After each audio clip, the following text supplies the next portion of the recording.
Hey y'all, welcome back to my channel. Psych, it's Janae. My name is Janae and I'm just so happy to be here. First of all, listen, it's so funny because I say listen for everything. I am sorry, I'm kind of aggressive with it. Listen. But anyway, I want to celebrate small wins until I get to where I want to be. I'm very big on celebrating everything, okay? And let's give a shout out to me because I have reached 300 followers on TikTok and I've reached 50 subscribers on YouTube. So now I can go live on YouTube and that just means a hurrah, honey. It means a hurrah. But let's get into the program. So what I want to discuss today is early intervention. I want to stress the importance of early intervention when it comes to child development. One, as a parent. Two, as a student who is currently in a school clinical child psychology program and just observing what I'm seeing while I'm externing in elementary school right now, in a public elementary school. So I want to do it from that perspective. And three, just as an adult, a Black African-American adult, and understanding what statistics may look like for us and our children as we're raising them, okay? So first, let me define early intervention for you guys. If you're coming from my shorts video, shout out to y'all, leave a purple heart in the comments. But early intervention is a program that is designed to support children from ages 0 to 3 who have developmental delays or disabilities. So when we're saying support, and first of all, let's break it down. 0 to 3. That means from birth to 3 years old. And I know I stressed this in my shorts, but I'm going to stress it here again. You are never too early to detect if something is going on with your child. If there are programs that are designed to help them and support them through any type of delay from the age of birth to 3 years old, then that is a clear indication that it is not too soon, okay?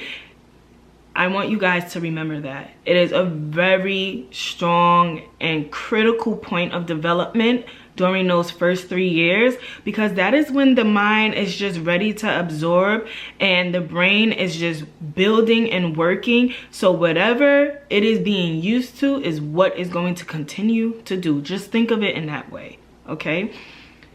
So that is what early intervention is designed for. How do you find out about early intervention? I'm going to tell you guys is my story because I can only speak from my experience, but I will tell you in totality what it's like, how the experience is, and what is the purpose of early intervention. So when it comes to developmental delays, and when you think about developmental delays, just think about maybe a speech delay, fine motor, gross motor, like are they crawling, are they able to make small tiny movements, can they walk, things like that. Are they social, do they like to engage with other children, do they like to engage with adults, are they looking at you in your eyes, are they attentive to the noise around them.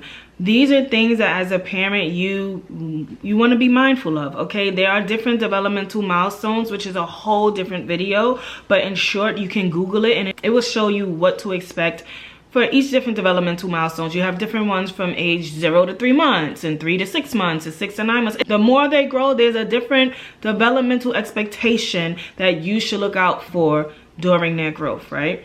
So with me, in my experience, what I would say is when I started to be more attentive to what Parker was doing was when he was about 8 to 9 months old. Like I felt as though he was crawling at an appropriate age level. He was, you know, saying goo goo gaga, but I did realize that he wasn't always looking at me in my eye. And whenever you would call his name, which I don't want to misinform you, but which there was a certain point that I felt maybe 7, 8 months, if you call his name, he wouldn't always look. As he became a little older, I would say around 1 year old, I realized that he was standing and being assisted while he was walking, like he would hold on to the wall and stuff, but he wasn't trying to walk independently at 1 year old. And then he wasn't speaking either. Like he didn't even say dada, which is usually a baby's first word. So I had some concerns. People around me would say, give it time, which I'm going to tell you guys, listen to yourself. I did a short the other day, listen to your own voice. A lot of people say give it time, but also a lot of these people, for me in my experience, is an older generation.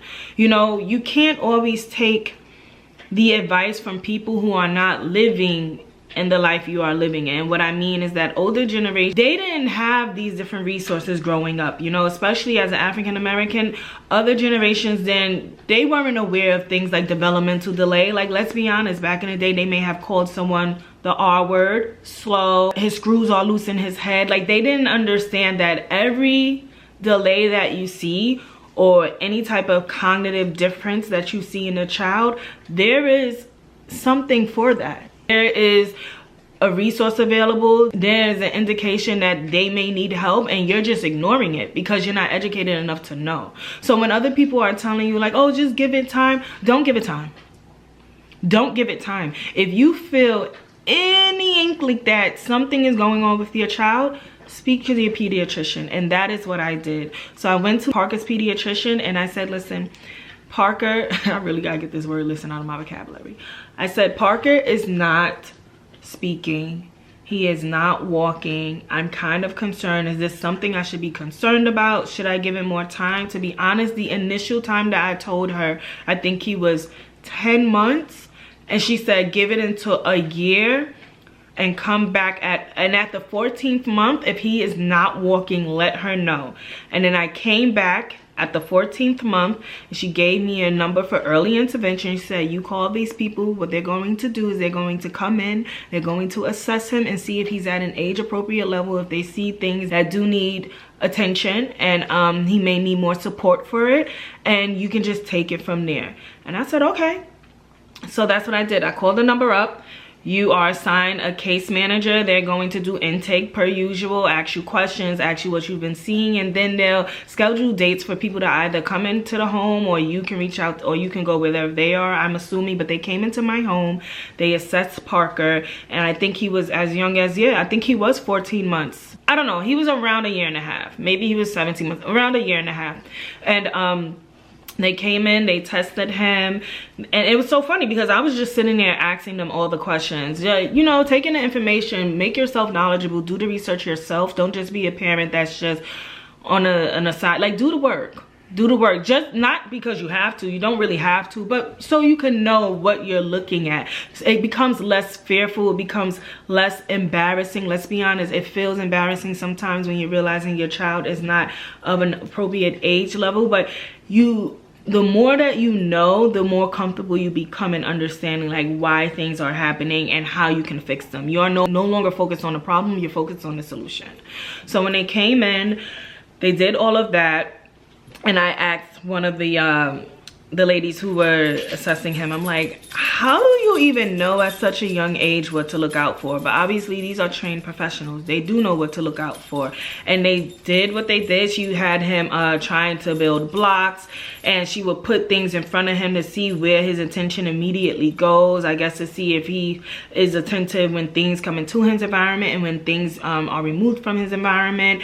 With speech, she would say things just to see that at his age, which was probably 17 or 18 months, is he receptive, is he understanding, and then seeing if he can express speech too. But long story short, gave the results back to the service coordinator, and yeah, they told me that, you know, yes, he is delayed with receptive speech. His expressive speech is a little better, but he needs help with both. And they said that his gross motor, which is him running, because Parker was hyperactive, very hyperactive. That's another thing, that he has a lot of gross motor, and he needs help with his fine motor skills, like little things like picking up like maybe using a spoon and making sure he's feeding himself well. And also that he needed some developmental therapy, and I think that is just more ABA services, how to get him to stay still, to stay focused. And they'll ask you about your finances, because I think if you qualify, you can have all of these services for free. And if you do have income for a family, it may be a small cost to you. I'm not sure what the cost is. I know that I was giving these services for free, so I can't speak on that aspect, but I'm sure it is affordable. So that's how I learned about it. I learned about it by speaking up, doing some research and speaking with his pediatrician. It was my first time learning about early intervention. I am not ashamed to say that. I am the baby in my immediate family. I'm the youngest child, and as far as I know, all the developmental stages for my other siblings, they have met them at the appropriate level. So as a baby, I mean, I have some nephews, but again, they were fine developmentally. I never had a reason to really look into these type of services. I never really worked with kids. I came from a legal background, as I discussed before, so that's just how that worked. Again, this is from 0 to 3 years old, and at 3 years old they then transition into school age curriculum, or preschool I should say. And what happens is that that's when you start to coordinate with the school psychologist. They can, for me, coordinate with the school psychologist. An IEP is created so that when he goes into pre-K, he can get the accommodations he needs in pre-K. So once he turned 3 years old, he immediately went into a school. They tried it out. So Parker's birthday is March. They tried it into June to see if he can function in a general education classroom, but then they realized like his behaviors, Parker was, again, he couldn't stay still for a long period of time, easily distracted. This is his first time in a very structured school setting, so there was a lot of things to observe. And they had what they call a push-in session. I mean, someone would come in, they would do the OT with him, the speech with him. And also to mention, when he did speech with early intervention, the wait list was so long that the only thing available was virtual speech, and that did not help. I did it anyway because I didn't want him to have nothing at all, but it did not help. So to be honest, it became even more of a delay, because this is very post-COVID, so it became even more of a delay by the time he actually did get in-person speech therapy, which was when he was like 2.5. He started the early intervention services around 18 months, and then a whole year of virtual speech. I beat myself up for it a little bit in the beginning, but I just tried my best. I got what I could get, because at the time I couldn't afford an outside speech therapy service, so it is what it is. Right now, where he stands, he is definitely speaking more. His receptive speech is very good. We have to work on the expressive speech, but he does have more words in his vocabulary. We're working on forming phrases and things of that nature.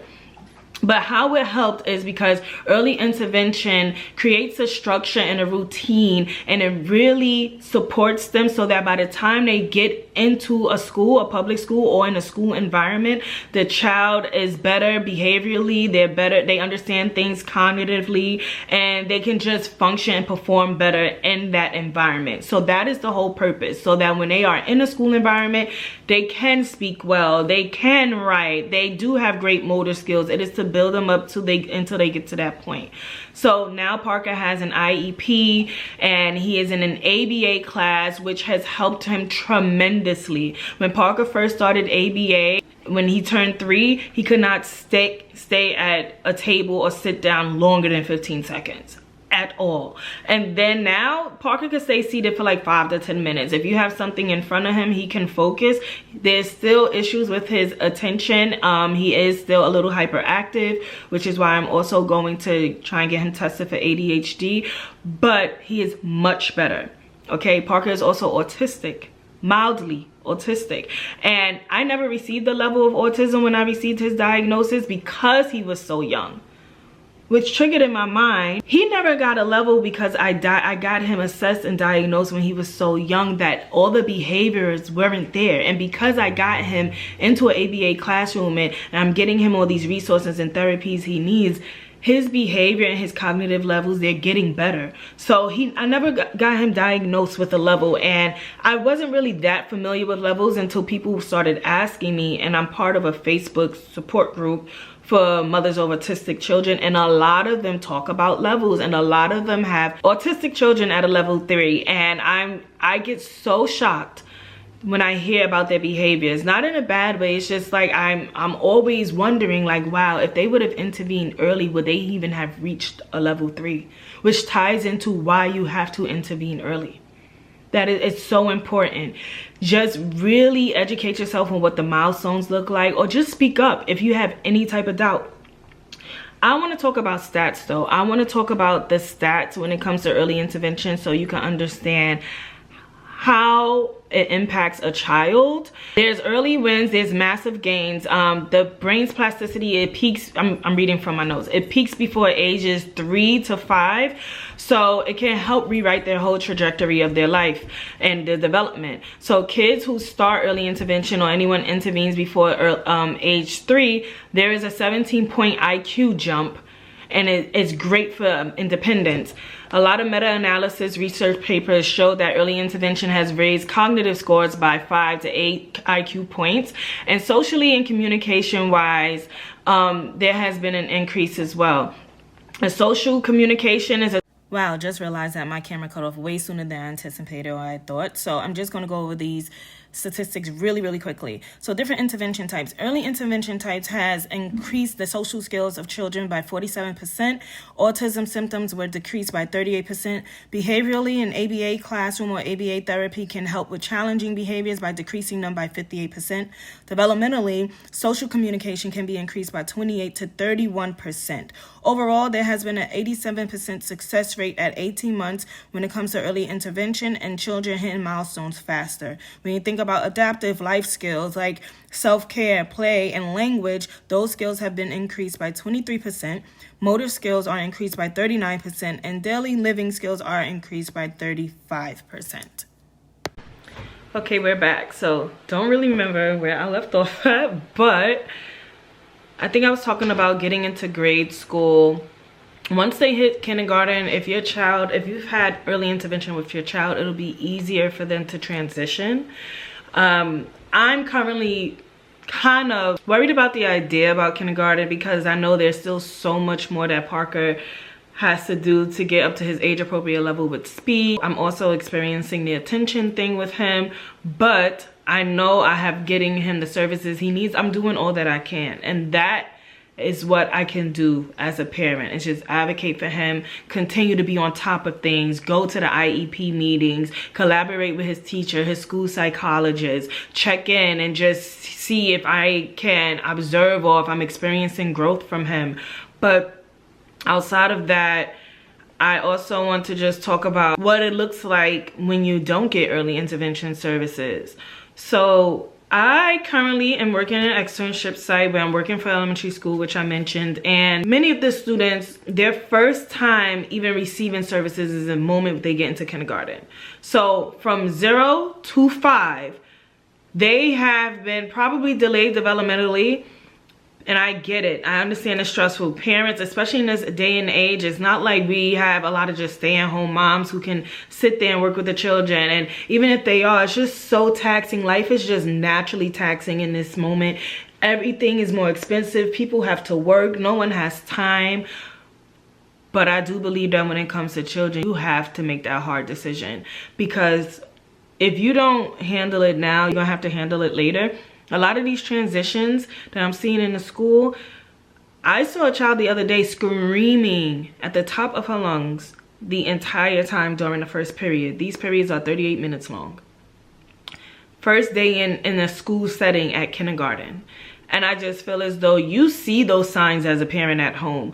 You can tell that your child does not adjust easily in settings where there are other children, maybe not sitting still. Like, you have to practice that. Put your child at a desk at home and let them write. See what their attention span is like. Test them. See if they can handle what is going to be required once they hit kindergarten. See how they act socially. How are they behaviorally? When it comes to academics, are they interested in school? These are things that, I'm sorry, as a parent, you need to test on your own and be able to observe and be able to just know. It gets harder. It gets harder. You know, that's 5 years. Kindergarten starts at 5 years old. So if you're taking 5 years to just see that your child is having problems in certain environments, it's going to be very hard to get them out of that. It's going to take time. And we already know, and if you don't know, I'm going to tell you how it works with children. Children cannot focus when they are uncomfortable. So now, while your child is in kindergarten, how much information are they retaining academically if the whole time they're uncomfortable, probably worried about when they're going to leave, how to escape the room? They're not retaining any information. That's how all of that divvies into them getting left behind or feeling behind academically. How can I focus when I have stress in my brain, when I just can't focus while I'm in class? Early intervention is important. It's just so many things I can tell you guys, but the main thing is to make sure that you understand how important it is to intervene early. I want to talk about some more stats. Research has concluded that obviously the earlier the better. Pre-3 intervention, so pre-K3, pre-K4, they yield the largest effects. Fewer symptoms once they hit school age, like I just discussed. What you learn about these things at an early stage, even as parents, now you are more educated, you receive more training, because what's going to happen is the therapists that are working with your children will give you recommendations on what to try at home. You can implement that. So now they are getting the help they need in a school environment, and now you have the tools that you can use at home in a home environment. So now you're tackling 2 different environments for them, and this is good. This is like gold for them. It increases home-based behavior by 40%. Another thing, it helps balance intensity, it helps to track progress.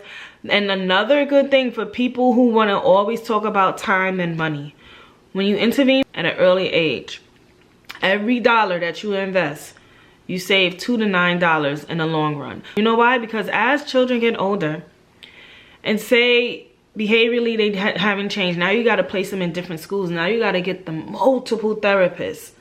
Like, it's not just the main 3. Now it's probably 5. You got to get them psychologists. If they don't get better with their behavior, you probably have to get a psychiatrist to get them on meds. It becomes costly. Intervene early. Now I just want to change the gear a little bit, and I'm going to call out some things. And y'all might not like this for me, but I'm going to talk about it because I talk about it a lot in psychology in general. Avoiding the problem does nothing but make it bigger. I'm in the Facebook chat, people who are parents of autistic children, and a lot of the time they are saying they don't want to take them to the doctor, they don't want to give their child meds, they are so embarrassed, and then they eventually will come back and say they hate the fact that they waited so long. Do not avoid the problem. It does nothing but make it bigger. We are the only people who can advocate for our children. Avoiding the problem, you're just not giving your child the support that they need, all because you feel a certain type of way. That is so selfish. And we already know having a child and being a parent is the most selfless act you can do. Don't avoid the problem because you're afraid of a label or because you're afraid of people thinking differently of them. You have to give your child the resources, okay?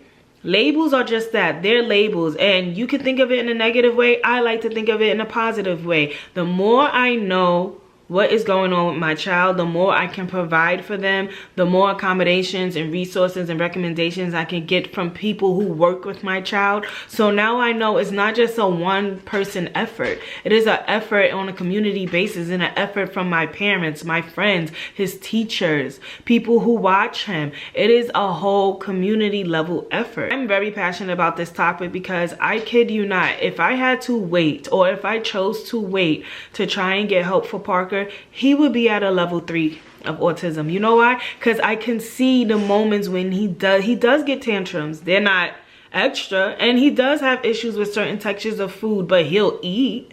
You know, these are things that you have to intervene early, because when it comes to texture, those could be like fine motor skills.